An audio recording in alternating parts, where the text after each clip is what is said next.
ഒരു സിംഗം കാട്ടില് ഒരു മാമ ഉണ്ടായിരുന്നു. അതാണ് ഒരു ബീബ മാമ. മാമ സിംഗം പിടിച്ച് തിന്നു. ഈ മാമ കരഞ്ഞു.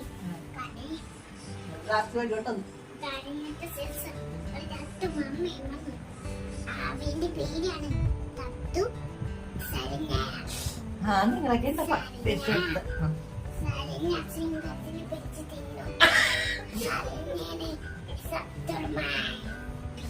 അപ്പൊ തോണി ഇടിച്ചിടിച്ചിട്ട് വിളി ആക്കി.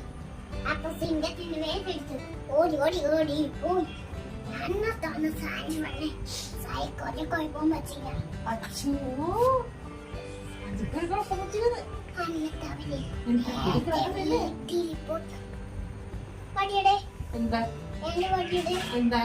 എന്റെ പടിയുടെ എനിക്ക് തന്നെ വേണം.